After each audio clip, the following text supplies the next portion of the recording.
the door for a man, and he's like, hey, and I looked over, it was Timmy. I'm like, all I did was like, Timmy, and just kept walking. I'm like, oh wow, he knows I love him. Those who know. Mm-hmm. Those who don't know, know. You should learn about it. Could make you feel good. Mm-hmm. Okay, everybody. So the circus is about to begin. Go. Oh, we're gonna play this game where I have no service because that's fun. I know that feeling. No cervix. There it is. My God. No service tonight in my pussy. Oh, Was that the original lyrics? They're like, you know what? well, Probably that not. was, we all know the story of Brown Sugar. Yes. Which is on my MP3 player, and every time it plays, I'm like, oh. Because now I listen to the lyrics. I'm like, oh my. Oh, somebody's loving us up a lot here. I love you too, whoever you are. Thank you for loving us. Loving We love you. you Long time. is easy because you're beautiful. Whoever that is, I don't know. Nice. Who sang the song? George Zip. Yes, exactly. Very good, Lou. You are a plethora. What was that bitch's name singing a song? Was it Minnie Repperton? Yeah. Who is Maya Rudolph's mother? Rudolph the Red-Nosed Reindeer's No, mother. Maya Rudolph was on SNL. She was in Bridesmaids. She was on S&M. S&M. Away we go. Oh, Lord. It's starting already. Sisters. Rick, Raven, Wolf. Yeah, that's good. Why did I say it like that? Oh, because Wolf. Okay. Okay, we have... I came to the show pre-lubed. Woo! Okay, so that's the choice of the lubed generation. Oh, goodness gracious. I really hope I'm going to be able to do this tonight. The monster. So we're going to be talking about a bunch of stuff. We have a wild and colorful program for you this evening. Over our nice folks there. That's nice. That's very nice. Very nice. Oh, the Speedy Gonzalez. Speedy Gonzalez got canceled. Yeah. But Of course. Hispanic people demanded him back, and he's back. Good. Nice. Thank you. They did. They were like, what? You took away our one right. cartoon. You took away. We're like, we love Speedy That little Gonzalez. guy's cool. Thank you. Thank you very much for voting me back. Maybe we'll get Mrs. Buttersworth and Pepe. Right? Le Pew. Aunt I'm Jemima. not even going there with Mrs. Buttersworth. I'm just gonna leave that alone. The Land O'Lakes. Indian.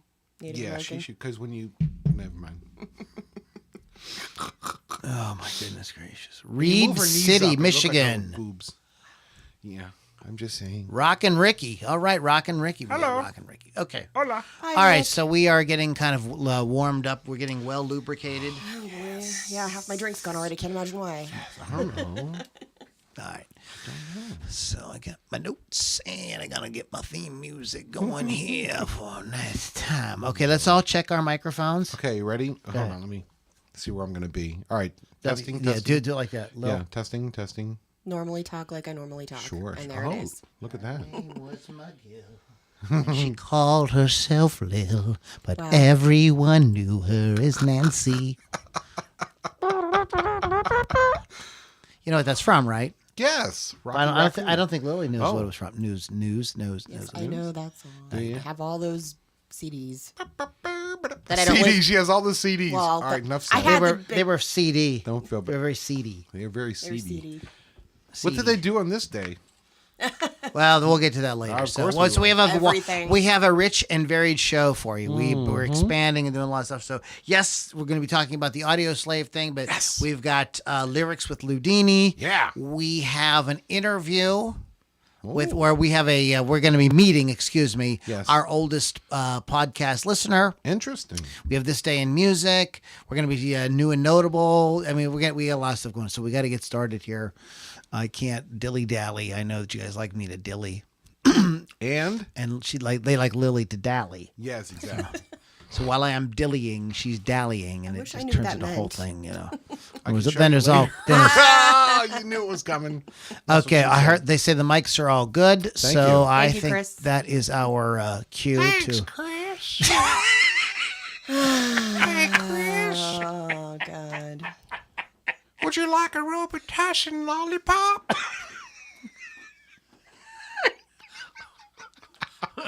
I'm so sorry, What do you Chris. I'm invite so them sorry. over for wine and Tylenol? I call it Jesus juice. Stop with the cartoons. Sorry. I can't even get this podcast started now. Come on, Lou. Let's get it going. Got things going. Okay. All right, so here we go. Shh. No joking or I have to take it all over again. In 5, 4, 3.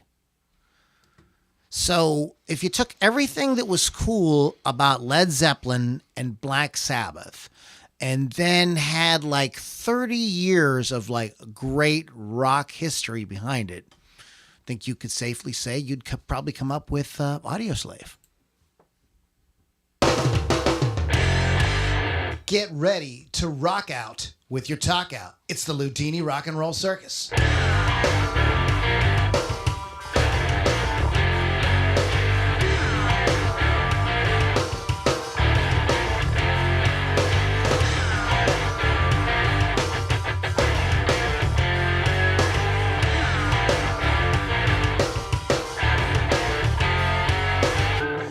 Moms and dads, boys and girls, children of all ages, welcome back to the Loudini Rock and Roll Circus podcast. I am your host, your ringmaster, your ringleader, if you will, Lou Lombardi, a.k.a. Loudini. We come every week. We gather to hang out, have a few libations, and talk about the greatest thing that ever happened in the history of the earth, and that is rock music. There's nothing better. Yes. We were talking about TikTok before we started the podcast, and I was saying TikTok was the greatest thing ever, but that was not true. Rock and roll, rock is the greatest thing ever. I don't think TikTok is the greatest thing ever. Yes, You're not a believer. I'm not. You're correct. That's hilarious. I don't have time for TikTok. That's the funniest Nobody shit. got time for that. You can.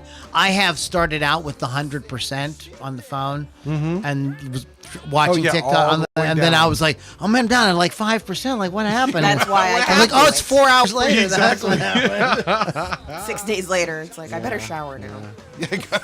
It's really addictive. But anyways, guys, welcome to Loudini Rock. My name is Lou Lombardi. We have Lily V6 with us. What's up, Lily? What's up? And we have Pittsburgh Kevin as well. Hey, everybody. Our color commentator. What? Excuse me? So anyway, oh no, you didn't.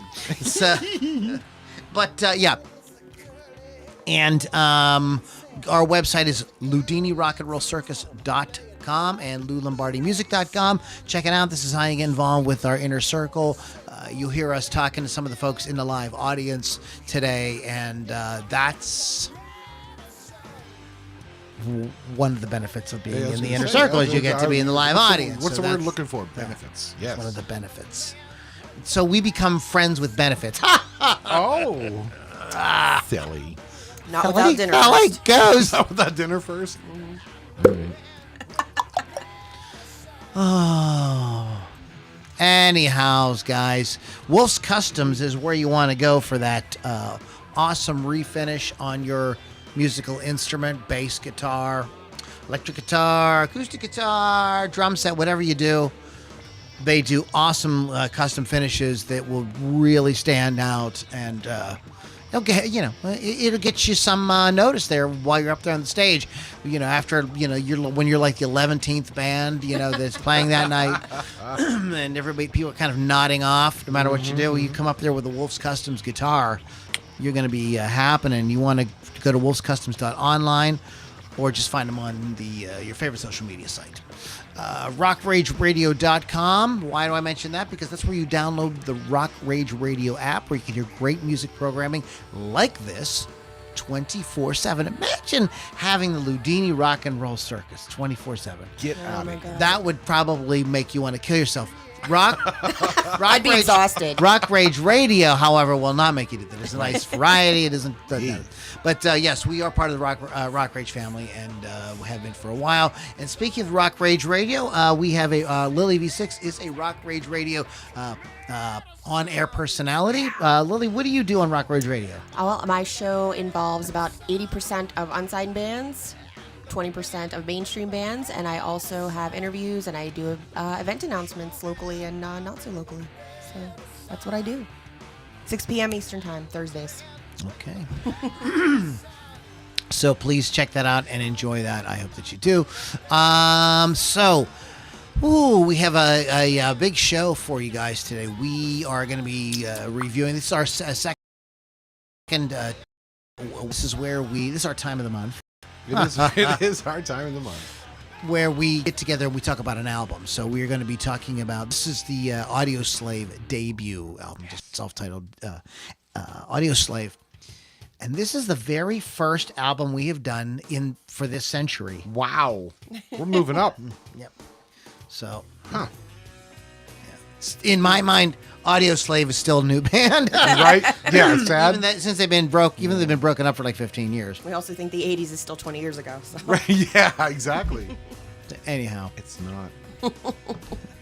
but so we're gonna be getting into that as well. Just trying to think, is there any kind of announcement? What did you do? Oh, you did something really cool. Yeah. I did something really cool over the weekend. I was vending at Steel City Con, which is started out as a toy and comic book convention, and now it's blown up to be this crazy media of all kinds, fun with celebrities and everything. And I was selling books for my friend Sam. He does the Addicted Animal series, so look that up. Example would be if you give a bunny a beer.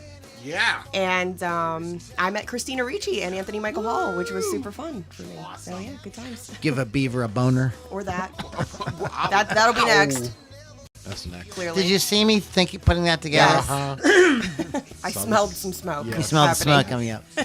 That's cool. No, that's cool. I played a show with the band Lithium at the Hard Rock Cafe on Saturday night, and it went swimmingly. I will just going to be totally straight up. I thought Mad Alice. If you get a chance to see Mad Alice, please check them out. Fantastic band. And I saw a really cool movie Yes. that just recently came out. It's called The Cursed. Okay. It's very not what you're used to. Very good. Yeah, it's Fascinating, Captain. you should check it out if you like. It's a horror film, period horror film in the sort of the tradition of The Witch. Ooh, Okay. It has that kind of thing, but it doesn't. It's not the same exact setting, but it has that kind of vibe. Gotcha. Okay, cool. That kind of vibe. It's called The Cursed. So you might want to check it out. Okay. So why don't we start talking about Audioslave? Great band. I was never crazy about their name. I know I've said it every time we talk about Audio, it comes up. Never really crazy about their name. But other than that, it's a great band. So Lily, I believe, would probably start us off with some like background, etc. Do you want background on the band? Yes, please. Word. I have that. Word up. American rock supergroup from Glendale, California, formed in 2001.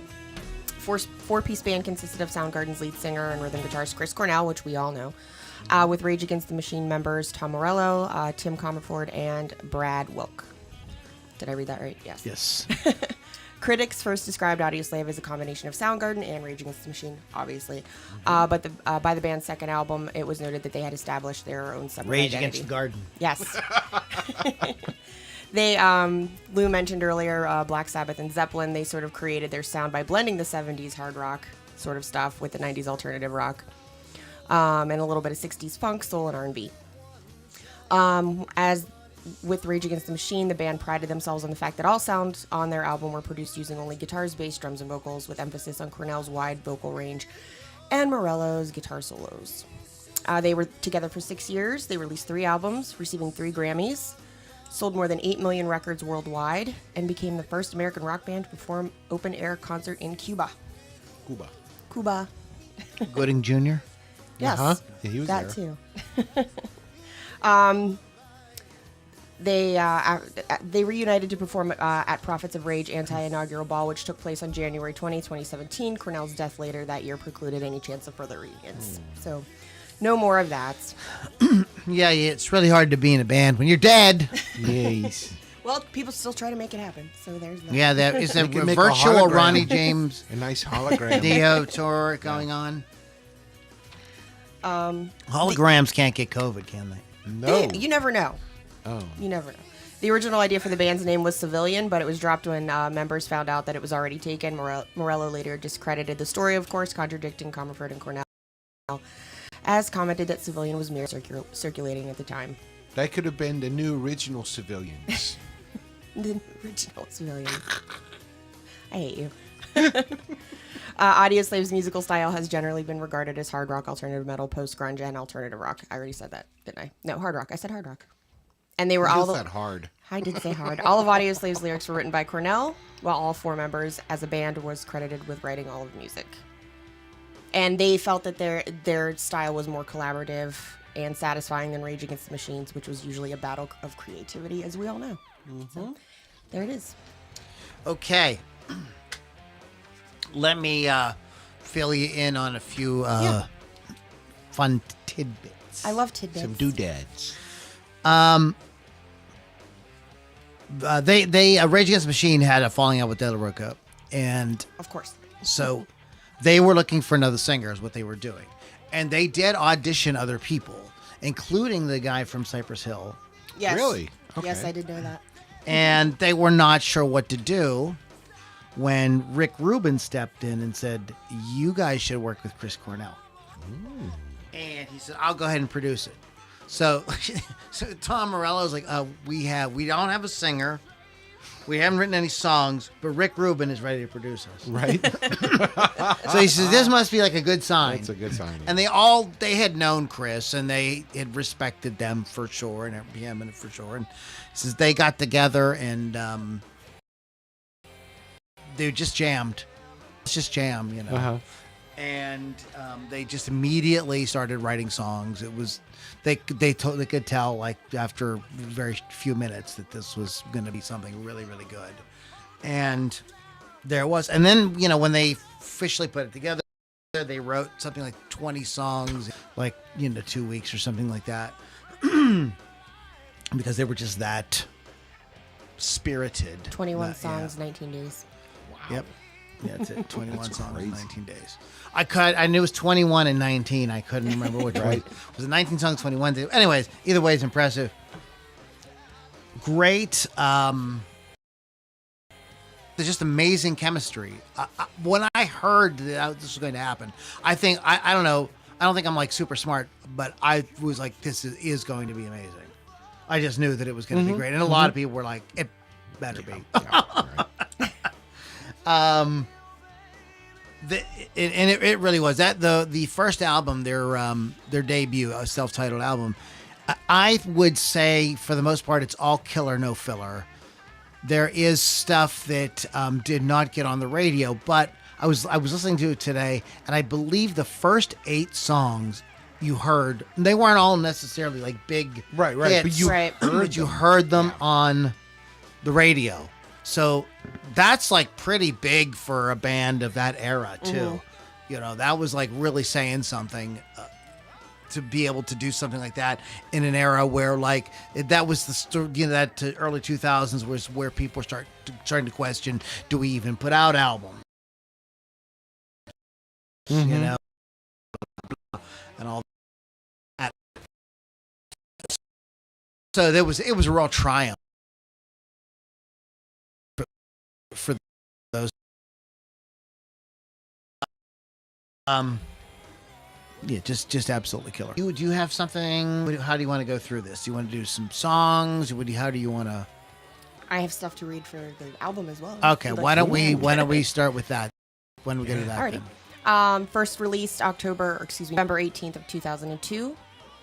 The big singles were Cochise, Show Me How to Live, What You Are, Like a Stone, and I Am the Highway. Certified triple platinum in the United States. Like a Stone was nominated for a 2004 Grammy Award for Best Hard Rock Performance. Songs from the album were first heard when 13 rough rehearsal demo tracks were leaked onto various peer-to-peer file sharing networks in 2002, 6 months before the official release of the album, under the name Civilian, or the Civilian Project. According to guitarist Tom Morello, he said that the songs were not in their finished form, and in some cases they weren't even in the same lyrics. So he was pretty annoyed by all of this. In July 2002 interview with Metal Sludge, he spoke more explicitly about the incident, blaming some jackass intern at Bad Animal Studios in Seattle for stealing the demos and putting them on the internet without the band's permission. So that sucks, but Yeah. if you have those, that would be cool to hear them.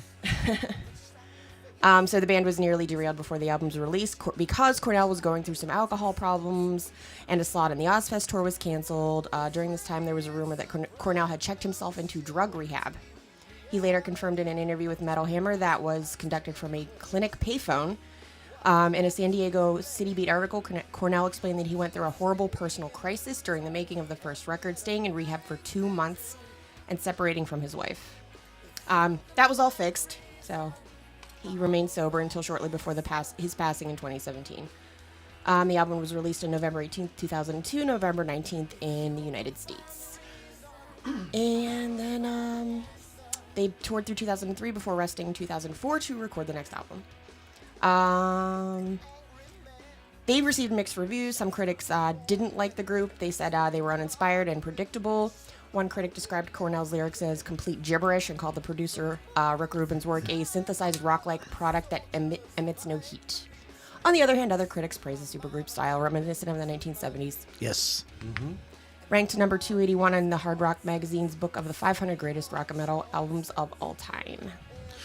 I think that it stands the test of time for sure. It sounds as great today as it did back then. It sounds actually really kind of fresh today because so much of the hard rock music that's out is really produced, really like just like really over the top. I sometimes think that we are in a second coming of this sort of what happened during the 80s glam metal scene, you know, with this just real, these songs, these bands are like really heavily produced and the music is very dramatic and, you know, very intense. And we do have people with, you know, wearing makeup and outfits. And so we're having a kind of resurgence of that, which is kind of fun. But, you know, this sounds almost, you know, kind of like a fresh kind of sound in the sense that it is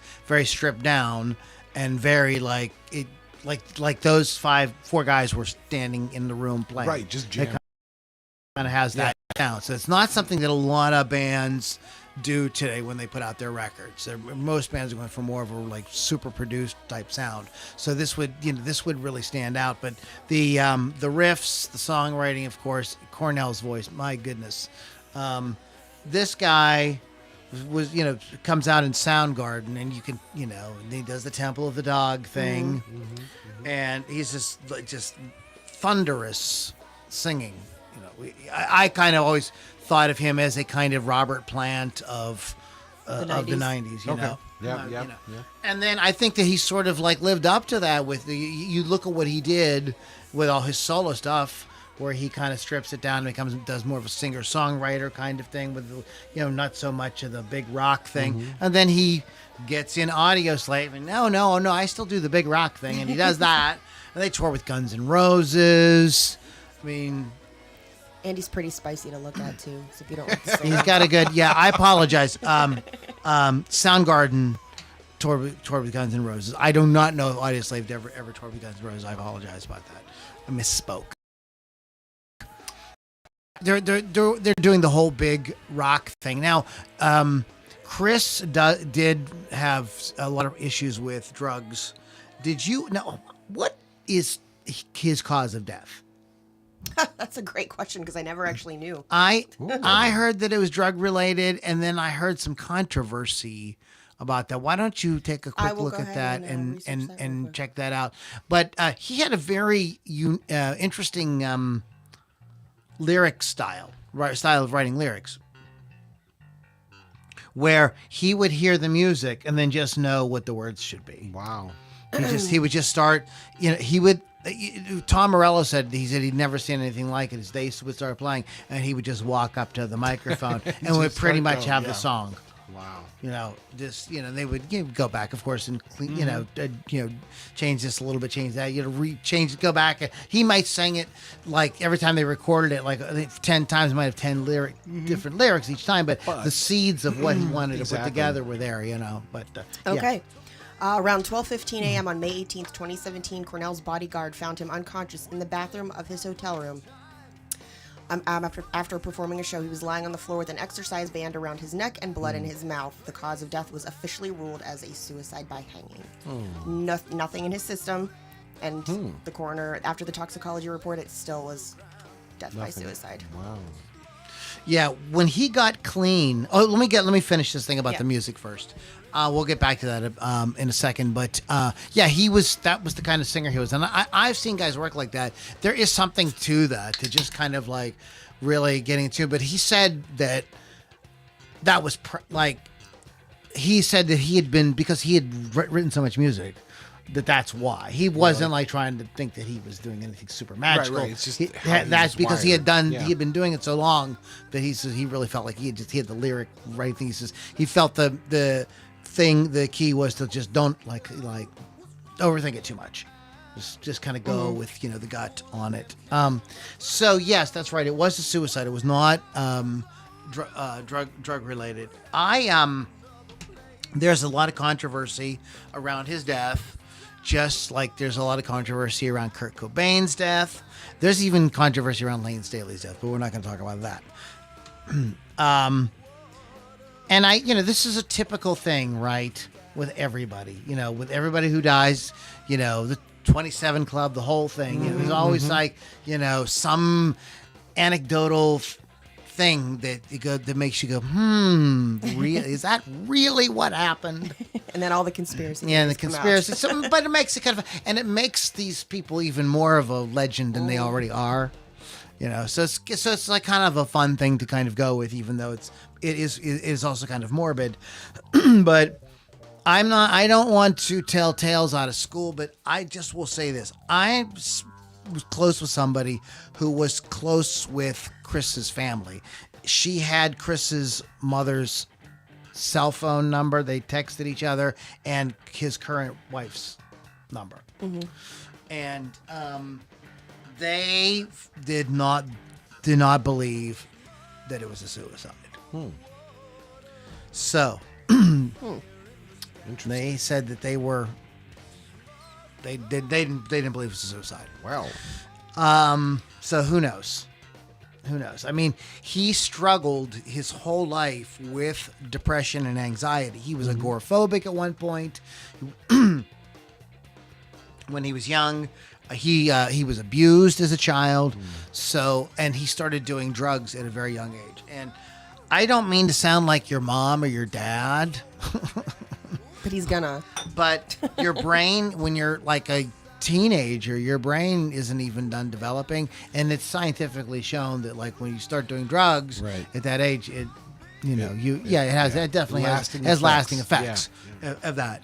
So just keep that in mind, kids. Just say no.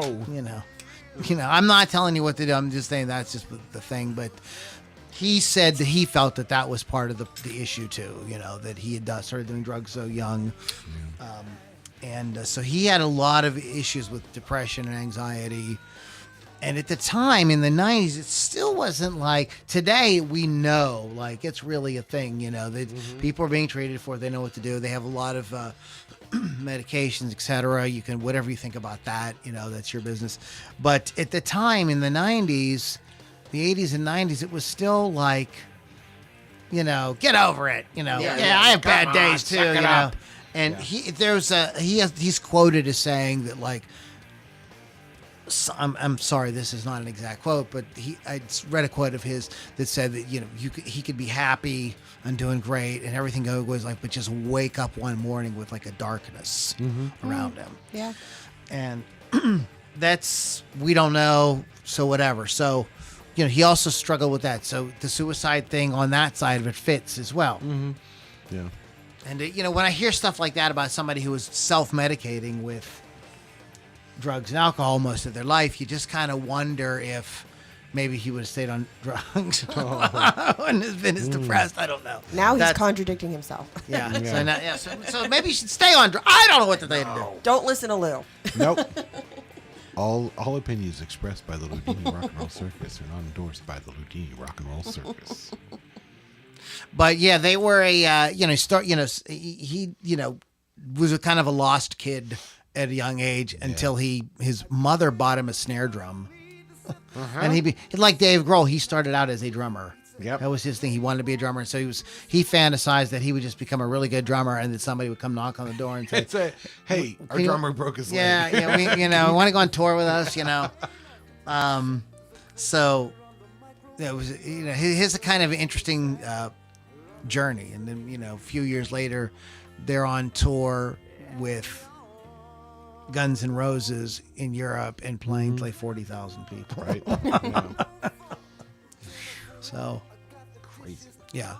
And of course, Rage Against the Machine. Yeah, I always kind of wondered what they would say. It was funny because I remember when they were out, I always wondered, what would this band sound like with like somebody doing like more of a traditional rock type singing instead of what what De La Roca was doing with the rapping.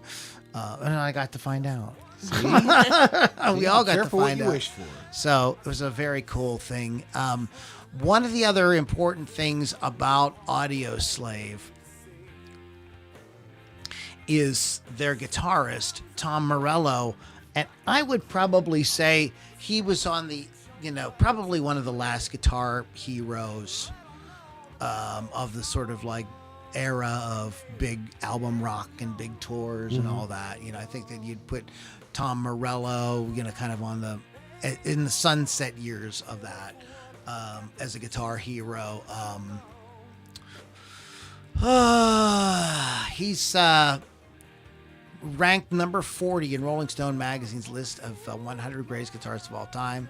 Has a unique and creative guitar playing approach with a lot of feedback, noise, non-conventional picking and tapping, and heavy use of guitar effects. This is what Tom said about the development of his style. I would say that you should try to take a step back. My take is that the electric guitar is a relatively new instrument on the planet. You should not assume that the way it's been played so far is the only way that it can be played. It's just a piece of wood, 6 or 7 wires, and a handful of electronic inside. That's it. I had blinders on before or by practicing too much, desperately trying to play like Yngwie or Steve Vai. Those guys cornered the market with their own particular styles.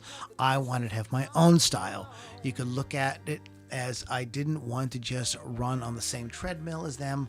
I wanted to build a whole new gym. Fancy. Go. So, one of the important aspects to his style is of a kill switch. Yes. Tom uses it to instantly cut the guitar sound rapidly, turn the guitar off and on, etc. Intro to Know Your Enemy is a good example of this technique. The sound manipulation and imitating different sounds through his guitar is another distinctive feature in Morello's style. A good example is a solo on Bulls on Parade, where he sort of uses the toggle switch, kill switch thing with the wah pedal and just rubs his fingers on the strings and it creates a sort of like a DJ scratching record kind of very sound. cool. It's really neat. So he uses a switch, an actual switch, as opposed to Buckethead, who has the actual button. You know what I mean? He has both. Really? Yeah, he does either one. Yeah, okay. Yeah, he does either one. Yeah, Tom Morello is the kind of guy that kind of got that going. Cool. Many of the guitars he used throughout his career were purchased really cheap and didn't have the best hardware. As Tom explained, worrying too much about your gear takes away from thinking about music. Tom chooses to stick with analog gear. I only play with guitars I trust. I know that Killing in the Name sounds great on that Telecaster. I am less sure with the other guitars. Maybe it's a philosophical and more practical with me. I don't think my brain is wired to understand even how to plug those things in. I'm never going to go through the manual and learn how to preset all that stuff. It's just not me. So I would say my choice is to stick with analog is mainly about my own technological limitations than any sort of moral point of view on the whole thing. So he just wants to get to playing. Well, it's like, leave me alone and plug my stuff in. Just want to start playing. Tom's pedal board rig setup is unique too. It differs from how many guitars set up their rig. Here's how Morello channeled all the pedals together. Well, I don't think we need to read all of that, but he's got a list. Know. But one of the key things to his sound is the use of the Digitech whammy pedal, which I'm not gonna do a whole thing. You should look it up if you're curious. But that is how the guitar solo in Bulls on Parade is achieved, is with that whammy pedal. Can't play that solo without that thing. Like, it's the way it's neat. It's the way he manipulates it. Very cool, very clever, Mr. Morello. So he brings so you got these two like really standout musicians. I mean, in every way, this is Jimmy Page and Robert Plant. You know, this is Ozzy and Randy Rhoads. You know, and this is David Lee Roth and Eddie Van Halen. I mean, this is another, you know, the thing that one of the things people love about rock. One of the sort of things that kind of defines great rock is this sort of like amazing lead vocalist and really awesome, unique guitarist. Right, Kevin? Yes. So they have that whole thing going on. So if you like that, why not? Wow, that's well, I mean, I read those Why reviews when the album came out. I read them and I was like, get the fuck out of here. People just want to hate. Like, this sounds awesome. You're just stupid. You're just trying to like. There's the thing with critics. Don't get look. Critics are music criticism. Exactly. I don't even know what that means. Plus tax. Music criticism is plus tax. Yeah, it's as much about. I mean, there's people trying to make their name as rock stars in music criticism, like rock stars are trying to make their name in being rock stars. Right. You understand what I'm saying?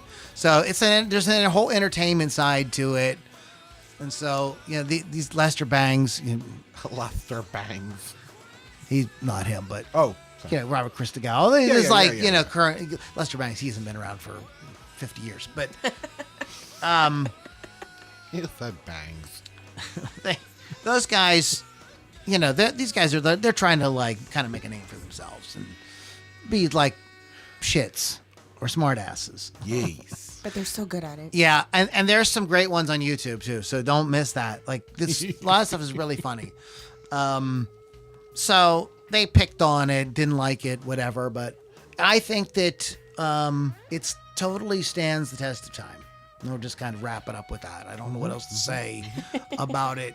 The songs are absolutely amazing. Cochise, Show Me How to Live, Gasoline, What You Are, Like a Stone, Set It Off, Shadow on the Sun, and I'm a Highway. All I believe you could have heard on the radio when it came out. Yeah, as I re-listened to the CD, I'm like, I've heard this. Oh, yeah. I've heard this one. Oh, yeah. Yeah. They do. They played them. Now, when you get deeper in the album, those songs I don't know. I don't remember hearing on the radio. Exploder, Hypnotize, Bring 'Em Back Alive. Bring 'Em Back Alive is a really good example of some of Tom Morello's really out there guitar stuff. It's like, what? It's almost like, what the fuck are you playing, dude? Light My Way, Getaway Car. What's a great name for a song, right? The Last Remaining Light. So, I mean, they give you a shit ton of songs. They fill up the CD, and you're getting your money's worth. I'm like, wow. So many. Yeah, so many. So, And they're not like a minute and a half. I mean, some of them 5-6 minutes long. Yeah. You're like, wow. including Pittsburgh, Kevin. Is there anything you wanted to say before we kind of wrap up this part? Just real quick, I was listening to Show Me How to Live, and after talking about Saint Anger, I'm like, whoa, listen to that snare, and it's very similar. The snare sounds very similar. However, it's not out in front. It's not in your face. It's not buried. It's there. And I'm like, that's the difference. Maybe that could have saved Saint Anger, is having that same snare sound, but back just a little bit. They should have just brought in Rick fucking Rubin. Uh-huh. Would have been the end of that shit.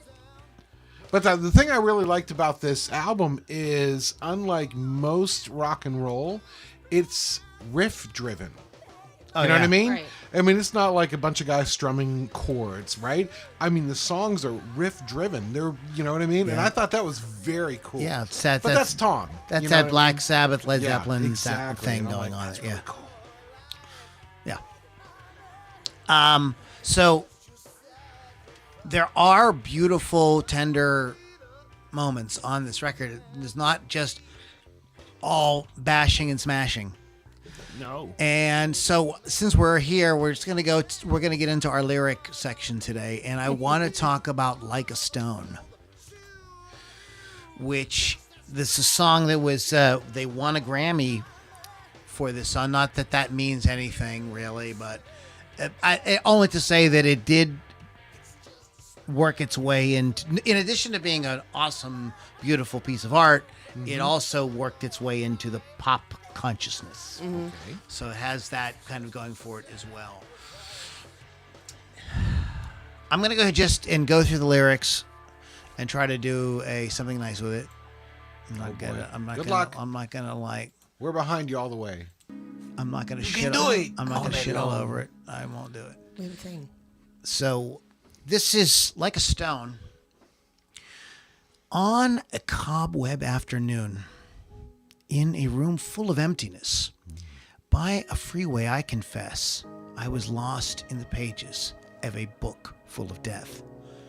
Reading how we'll die alone, and if you're good, we'll lay to rest anywhere we want to go. In your house I long to be, room by room, patiently. I'll wait for you there like a stone. I'll wait for you there alone. On my deathbed I will pray to the gods and the angels, like a pagan to anyone who will take me to heaven, to a place I recall. I was there so long ago. The sky was bruised, the wine was bled, and there you led me on. In your house I long to be, room by room, patiently. I'll wait for you there like a stone. I'll wait for you there alone, alone. And on I rode until the day was gone, and I sat in regret of all the things I've done, for all that I've blessed, for all that I've wronged.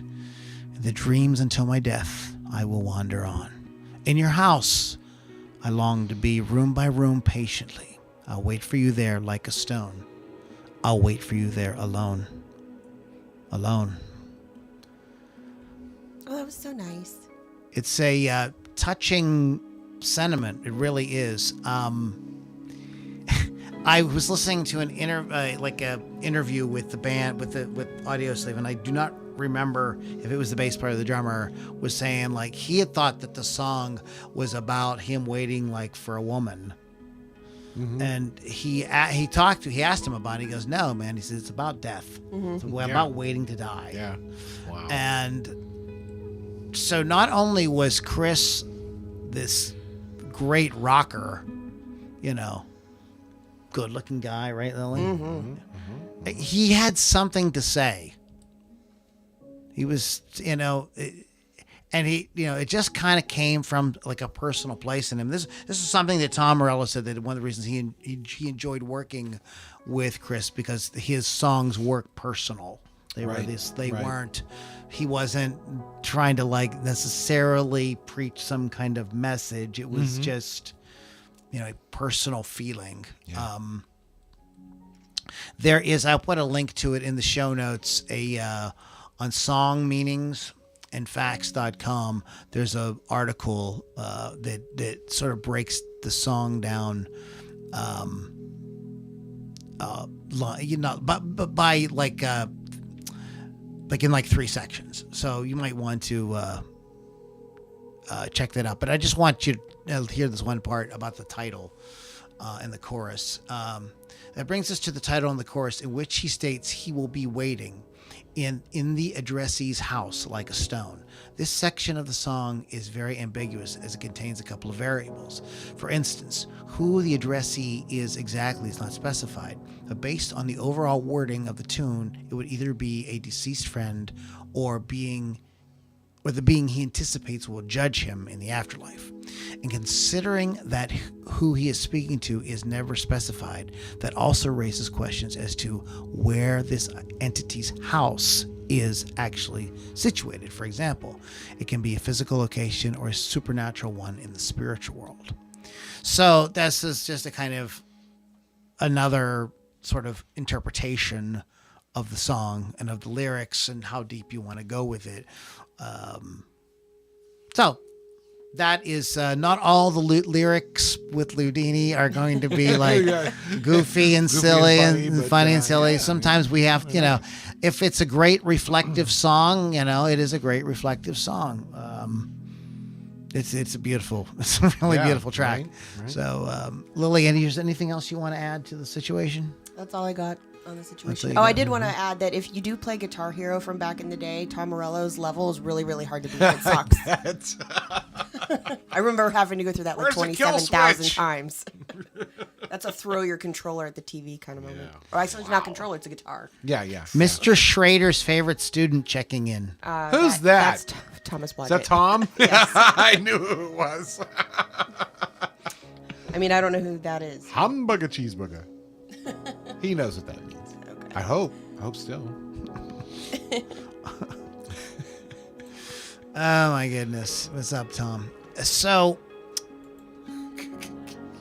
what do you want to do next? Where should we go from here? Let's do new and notable. New and notable. And this is funny. Lily and I. New. I'm just gonna let her do it because I feel like I just been diarrhea of the mouth all day. You're fine. Poopy mouth. Poopa mouth. Logorrhea. We'll do this and we'll take a break. So we didn't get together on this at all. I was like, I just tell everybody, pick a band or a song or an album that's come out like somewhat recently. It doesn't have to be like just come out, but and we want to tell the folks who are our listeners that hey, there's some cool music out there and you might want to check it out. And I just tell everybody, just pick something, And last week I haven't spoken because I've been busy. And the last week we picked 2 different things, and this week we picked the same thing. Great minds. Somehow we picked the same it's Spirit Box is the band. So go ahead, Lily. Alrighty. It's a Canadian heavy metal band from Victoria, British Columbia. It's a husband and wife duo, so female fronted, yay. Like Pat Benatar. Like that. Guitarist Mike Stringer and vocalist Courtney LaPlante. They established Spirit Box in 2017. The band's metal style is difficult to kind of pinpoint into a specific metal music genre. It has an array of styles. They draw from a variety of influences and incorporate electronic elements. They started their fan base via the internet. Right. They introduced their music through music videos, and they continued to gain their popularity with several singles that reached the Billboard charts before releasing their debut album, Eternal Blue, and I think that's their only album. They have a couple of EPs. They put out some EPs, but their album took a while because they got interrupted because of COVID. Mm-hmm. Yep. When it did release, it entered the Billboard at number 13. Their label is Pale Chord, which is a partnership with Rise Records. And June 2021, as a part of their collection live series, the Grammy Museum asked Spirit Box to perform perform and record a live acoustic version of Constance in a church accompanied by a string ensemble. Did you see that? No. Okay, it's pretty cool. One final single, Hurt You, was released in advance of the album in late August. At the end of August, the band's songs surpassed 80 million streams across the global streaming platforms, and all physical release and merchandising items were sold out. It's kind of how awesome they are, so take a look at them. According to Polestar, Spirit Box's official merchandise store grossed $1 million from its opening in May 2020 to October 2021. Between $30,000... That's $1 million, and there's a lot of frickin' T-shirts, guys. with between 30,000 to 60,000 coming in per month. I was preaching doing it this way to people for like 10 years. This is exactly how you do it.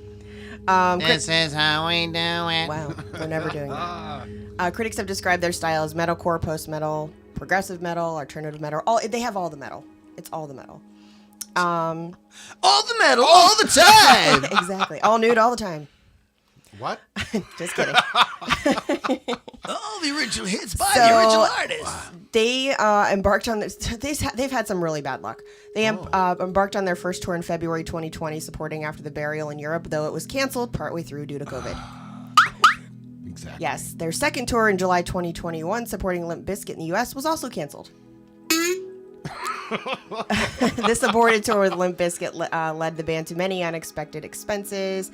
Shinedown offered them some money. Cayman Romans decided not to charge them for their lighting package that they rented. In October 2021, Spirit Box performed on the Coheed and Cambria headlined SS Neverender cruise. So they were on a cruise so far. And now they're trying again, and they're going to start touring they started touring again in February this year. They're going to be, they're not going to have any problems. No.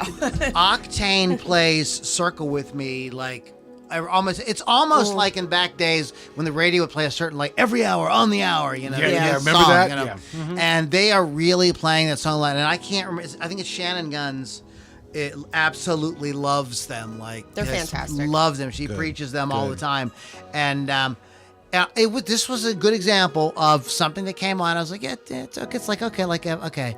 Evanescence Part 2. It's fine, And then it played. It's one of those ones where you listen. Kept playing. I was like, damn. I Mm-hmm. looking forward. It comes on. I crank it up now. I'm like, yeah, this is really cool. So, I'm going to reiterate this. Download these songs. Just put them in your regular playlist with all your other music. Don't just put them in there. Let you kind of absorb them over time. Yes. As opposed to, not just listening to them once and going it's okay, whatever. That's why you like the songs that you like, because the radio played them a lot, and they've started to become associated with fun times and cool places and, whatever. And they just got stuck in your head that way. So give these, if you're going to download this stuff, just put it on a playlist with your regular stuff and just enjoy it that way. It's totally fine. We are going to take a little break and come back, and we have a couple things to do. We have an interview with our oldest listener. Wow. Our oldest listener. Yep. So he's going to come on and tell us about his life. Okay. And then, of course, we have This Day in Music, which This Day and what the Beatles did. Exactly. AKA. So we'll be back in a few minutes here. Check out wolfscustoms.online, rockrageradio.com, and Loudini Rock and Roll Circus.com. We'll see you in a couple minutes.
from your face. Sun-kissed nerd girl, wrap me in them break the girls. Sun-kissed nerd girl, show around that secret world. Cats and craft doll, figures fall, strewn around your room. Computer light moody, like a B-movie. Music heavy with doom. Your smile is playful, but what sound we play? Now that you're holding my hand, games seem so lonely and toys are too phony. Here in your promised land, sun-kissed nerd girl. I just like hearing some of their own stuff. There's places where he like puts that reverb, like the echo up loud. It's like very. I never noticed it before.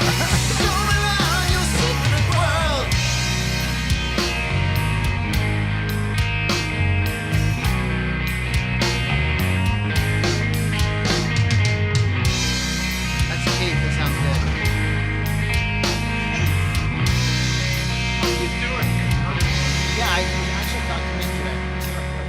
He's gigging a lot.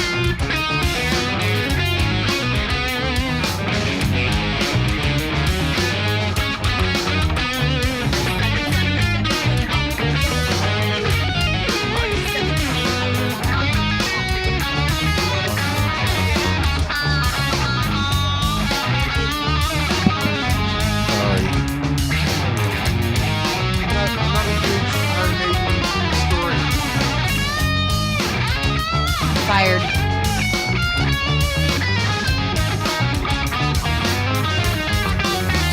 Well, you know what? My Tapao action figure is coming. Nerd.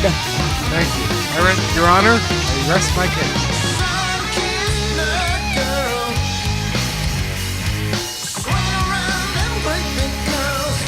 But the fact that you knew he said nerd. Doesn't matter.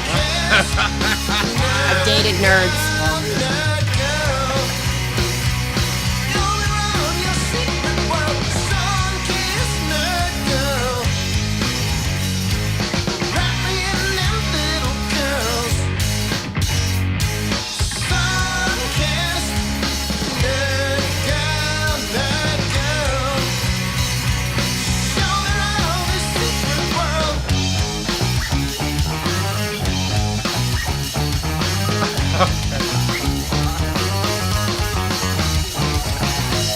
Hello, everybody. That is Lombardi with Sun-Kissed Nerd Girl. You That was a terrify me when you lovely do song. that.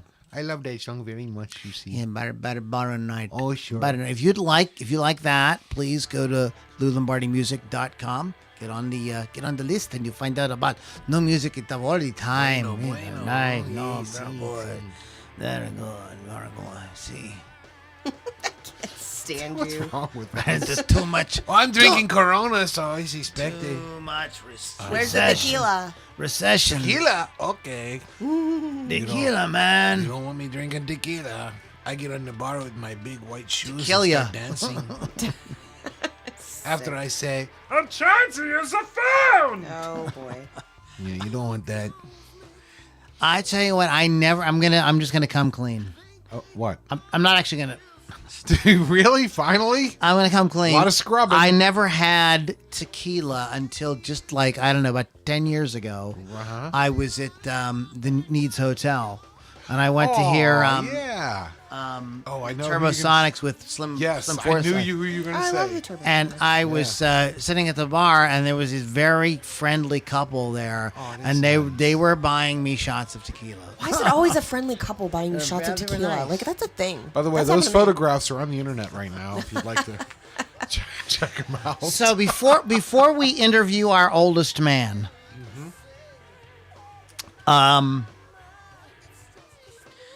I need to make not a correction, but I want to address something having to do with last week's podcast on Gary Moore. Okay. Okay. I can't believe I had forgotten about this, and I got reminded of it after the show, like the next day. Gary Moore's connection to Ozzy was very, very deep. Now check this out. This is how tight they were. They were very, very close. Yes. Whenever Ozzy was looking for a guitar player, Gary would refuse to play in Ozzy's band because he says Ozzy was the only person worse than Phil Lynott in terms of drugs and party and unreliability. Correct. Yes. Like, he wouldn't, and he loved Ozzy and didn't want to hurt their relationship. So, but what he would do is anytime Ozzy had to audition people and he didn't have a guitar player, he would stand in and play the guitar while they would audition Tommy Aldridge or whoever was going to come in and try to play the, what I mean, or the bass. And so that's how tight they were. And when Ozzy was auditioning guitar players, he would use Gary Moore's band as the backup band. Oh. Wow, I didn't know cool. that. That's very cool. Yeah, they were friends like since going back to Black Sabbath. Shut up. Yeah, That's they were really buddies. Cool. I didn't know that. Yeah. And Ozzy said he always wanted to work with Gary Moore. He always did. He no matter what he did, he could not talk him into it. He was just like, Gary's like, no, man, no, that's not. Couldn't handle it. That's not gonna work. I love you, man, but like we can't be in a band together. That's wild. We can't do it. So that's probably why they stayed friends. Yeah, right? Because they weren't in the band. Yeah. They didn't go in the band together. Wow. Okay, so this is a new segment here. We're gonna. Okay. We have special in-studio guest tonight. He's literally our oldest podcast listener. Ladies and gentlemen, I want you to give a very warm, very slippery Oh my God. welcome. Welcome. I don't even know how to introduce this man. His name is Lima Stuckey. Yeah. The 100-year-old man. Hey. Oh, Does that take you back, Limas? it does. It does take me a lot, really back. Hi, Loudini. Hello, Limas. How are you I've today? seen you before, you know. You have? I saw you back in the 20s where you escaped from a straitjacket hanging upside down. That was great.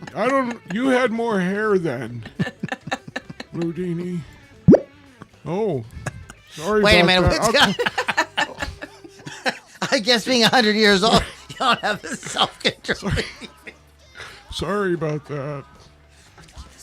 Yeah. Okay. Here we go. Go ahead. So tell us a little bit about your life. Well, I'm 100 years old, and You're distracting the man. Humana. Anyway, yeah, and I've met so many wonderful people in these 100 years. Really? Who have you met? Lots of famous people. Have you ever met any gay people? I know you're... What? I don't like to talk about that. Anyway, Loudini, I met a lot of musicians, which is probably of interest to you. Oh, yes. Tell us. And your fan club.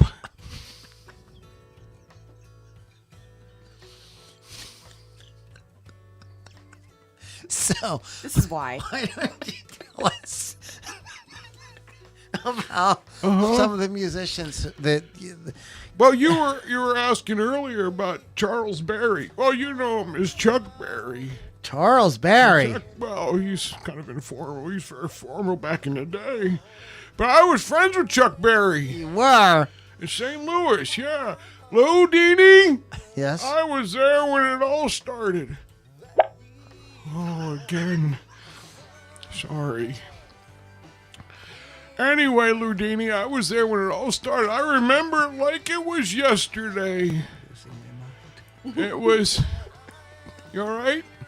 Go ahead. I'll try not to do that again. Sorry about that. Anyway, I remember like it was yesterday. It was November of 1955 when it all began. The beginning of rock and roll. Honky the Clown.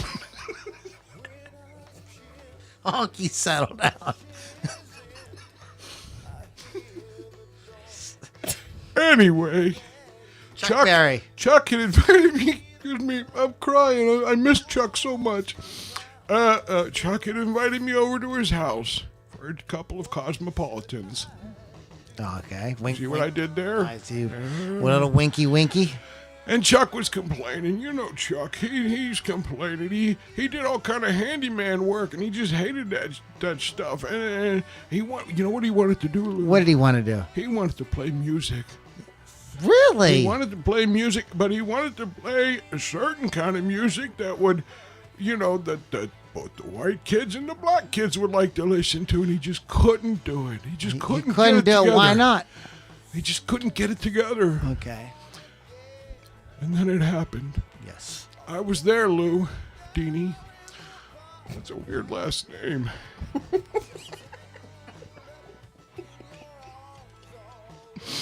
I was there when it happened, Lou. Yes. Phone rang. Okay, I hope The something phone happens rang, in his Lou. story. And Chuck picked it up. Guess who it was? Elvis Presley. It was his cousin, Marvin. Well, it turns out Marvin was playing a dance out there, and he hurt his hand. Marvin played guitar, and he couldn't finish the dance. And then this young white kid came over. I think his name was Calvin. Anyway, that wasn't the music. Anyway, this Calvin starts playing this wonderful music. So Marvin picked up the phone and called Chuck. Well, I'm here to tell you, Chuck was impressed. He said, "This is the sound I'm looking for," he said. That's what Chuck said. Yeah. So the very next day,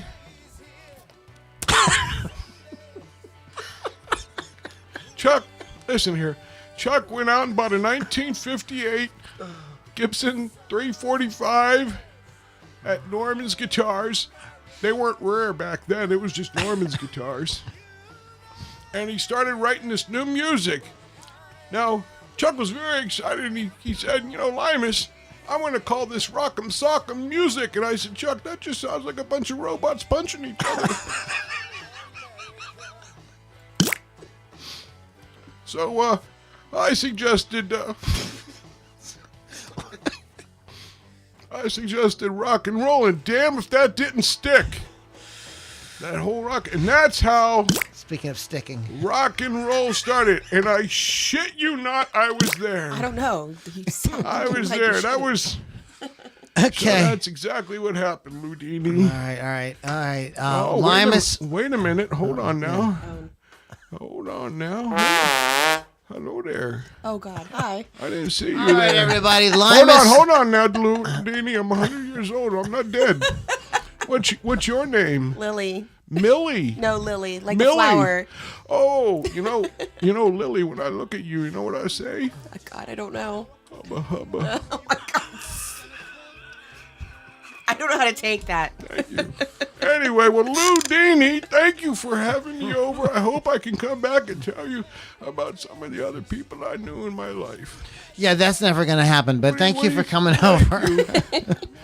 Uh-oh. I'm sorry. I'll clean that up. Oh, no. Thank you, everybody. Lima Stuckey, everybody. Thank you, Limas, for being here.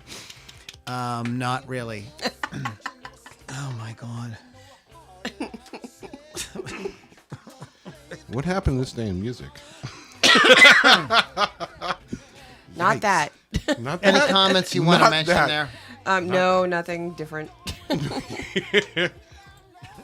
Like, I come here to hear a podcast. And I don't know what the hell that just was. What happened in music today? Yeah, there's let's a good find one. out. Or, what did the Beatles do? Believe it or not, Pittsburgh Kevin, the Beatles Yes. are not at the top of the list this week. No way. Well, April 11th. They had today off. This day in 1953, Hank Williams' "Your Cheatin' Heart" was at #1 on the Billboard Country chart. You know who likes that is Jed Clampett. Maybe we'll have him on next week.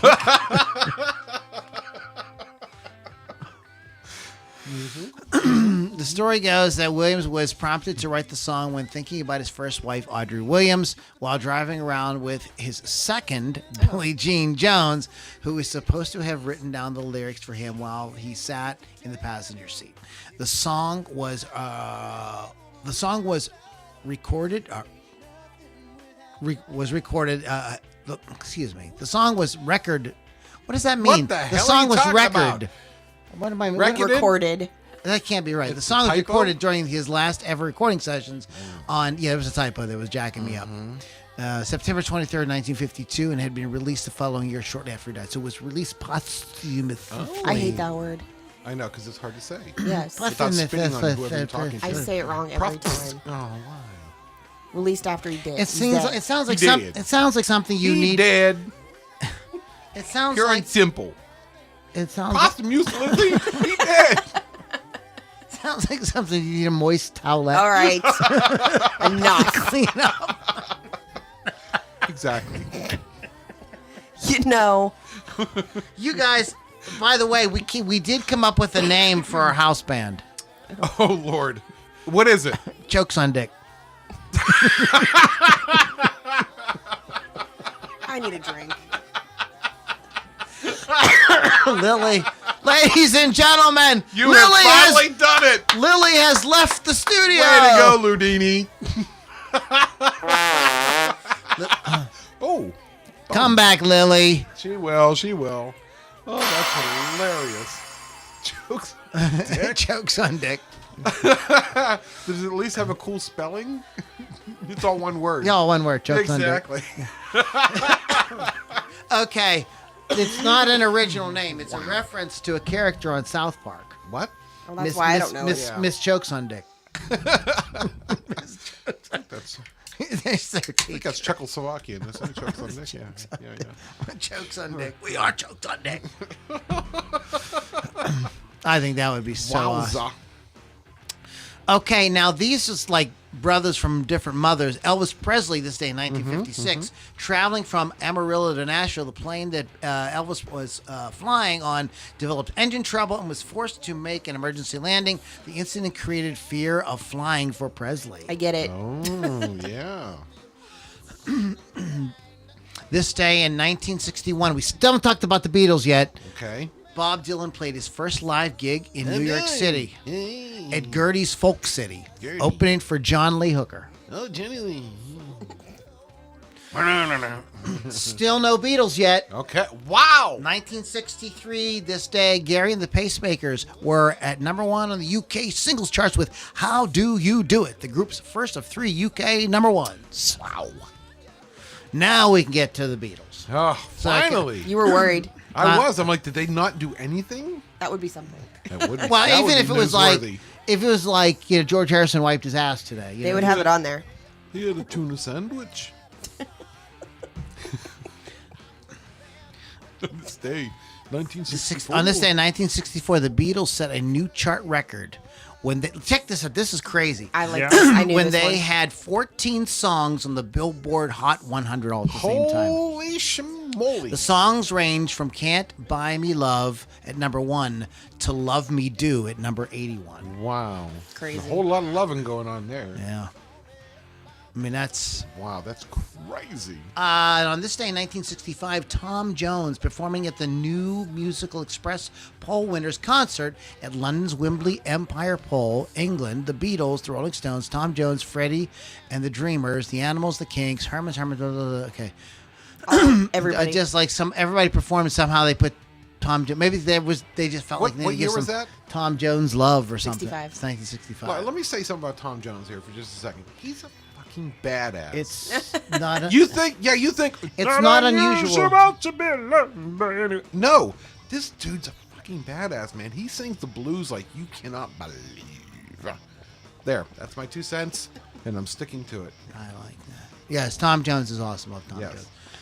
Buffalo Springfield made their debut at the Troubadour in Hollywood, California. The folk rock band are renowned both for their music and as a springboard for the careers of Neil Young, Stephen Stills, Richie Furay, and Jim Messina. Buffalo Springfield were amongst the first wave of North American bands to become popular in the wake of the British invasion. Wow. Nice. Peter Green quit Fleetwood Mac this day in 1970. Yes, there were people in Fleetwood Mac before. We talked about that last week. While on tour in Germany to avoid breach of contract, he agreed to finish the current tour. While touring Europe in late 70, Green took LSD at a party at a commune in Munich, an incident cited by Fleetwood Mac manager Clifford Davis as a crucial point in his mental decline. Mick Fleetwood, there's a really good documentary about this, but Mick Fleetwood and John McVie were like, this dude was out there. Like, he was, his crack was whack. Yes. And he didn't need no LSD. No, sir. But he said there was this party and they were he got taken to this party and then he just like disappeared. And they were really upset because they had to play, like, they were on tour, you know? Right. Mm-hmm. And he didn't come back, and they had to go find him. It was a whole thing, and they didn't know if he'd been kidnapped, if he'd been killed. They didn't know what had happened. But he was just like, Wow. he just kind of let go of everything. Later in life, his family, he got, like, reconnected, and they found him, and he started playing guitar again, and he did put out some blues albums. Pete is no longer with us, correct? He passed away. Yeah. The Beatles this day in 1970 started a 2-week run on the number one U.S. Singles chart with Let It Be. It became the group's 19th U.S. number one in 6 years. The track was number 2 hit in the U.K.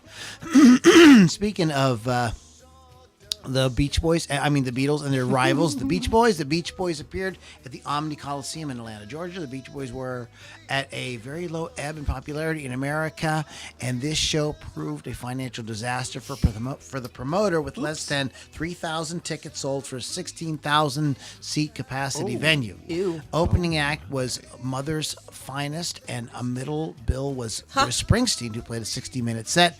Elvis performed twice in the Omni, and a plaque was placed on the interior wall to that effect after his death. So, in other words, the main part about this story, these aren't well written. They crowbar in other stuff that doesn't matter. But Apply. the Beach Boys, really big band. Mm-hmm. I apologize because I got a little frog. Go ahead. Go ahead. Sorry, I'm inside your throat, Lou. Got a little Kermie in there. But could you imagine that? You go on tour, and you know, Do I taste? 3,000. Do I taste like chicken? Yeah. You taste like something. Oh, God. Sorry. Right now, you taste like a mouthful of shit.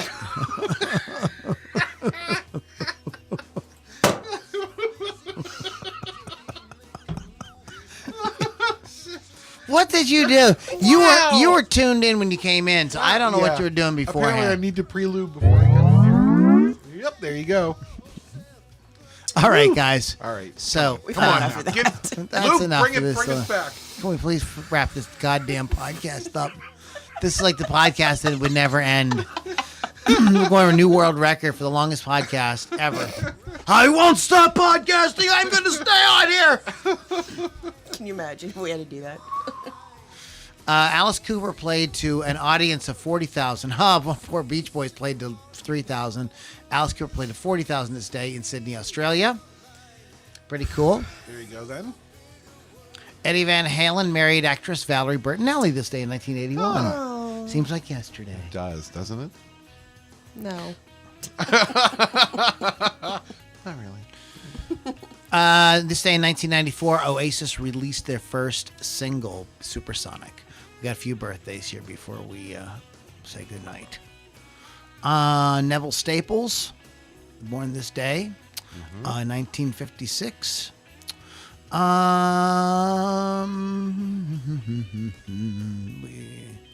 We have anybody good? No. Nigel Pulsford of the rock band Bush was born this day in 1965.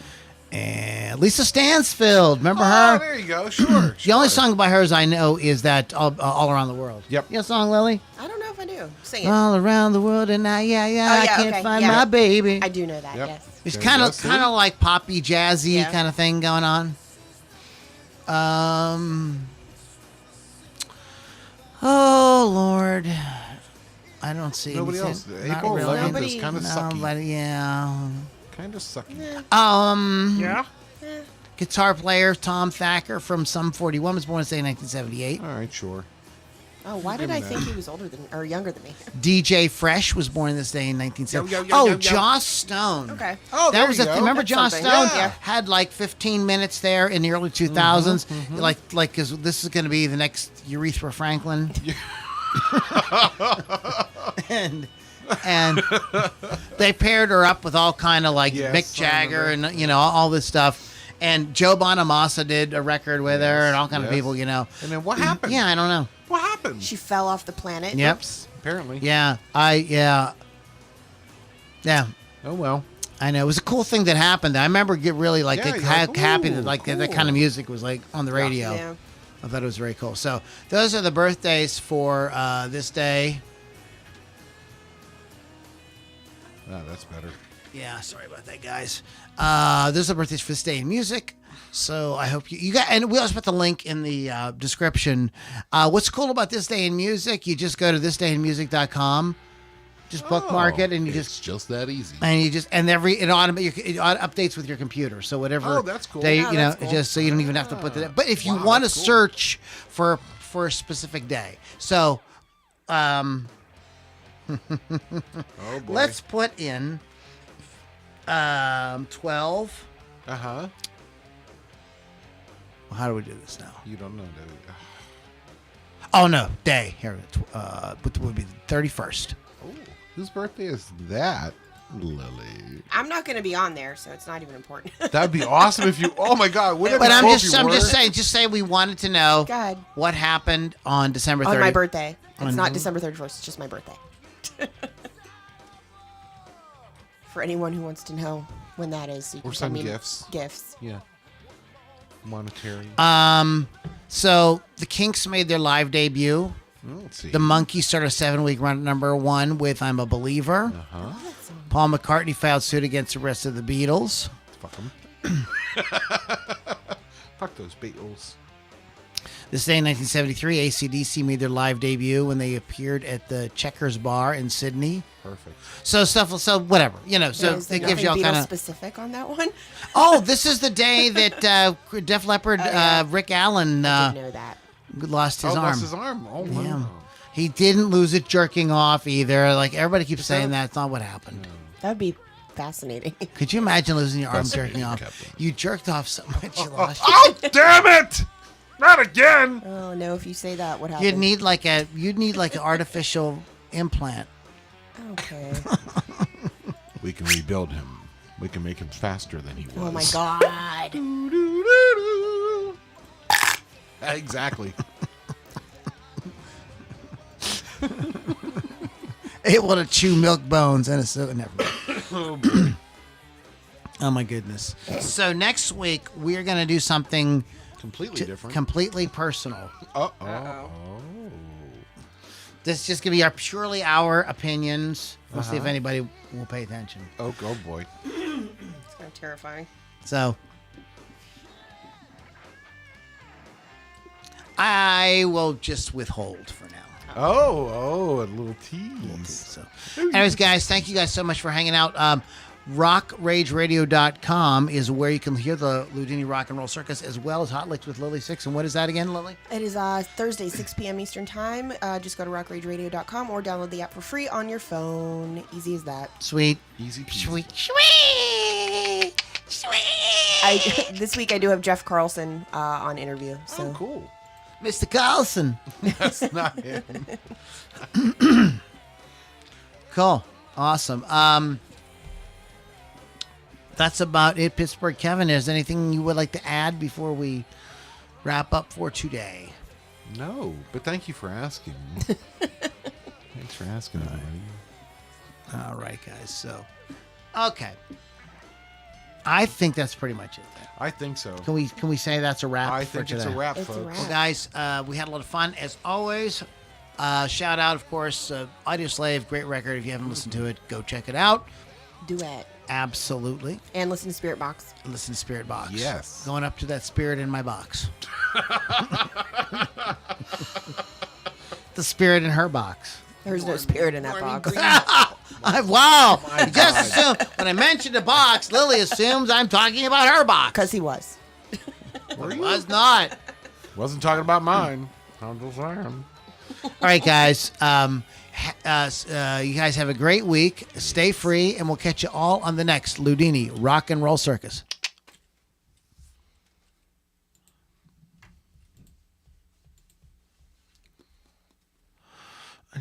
I screwed up the thing, so I just stopped. We don't have to do it all over again, do We have we? to do the whole podcast all over. No, I can't do the spit take again. It'll never happen. I even forget why you did it. Because I can't remember anymore Exactly. either. I have White Claw in my nose, though. Oh, it might have been Kermit. Oh, because you said, well, does I it taste- taste like chicken? do And you I said, no, it taste tastes like shit. There's something wrong. I always wanted White with Claw in my us. nose. Uh-huh. How'd that feel? Burned. White it Claw.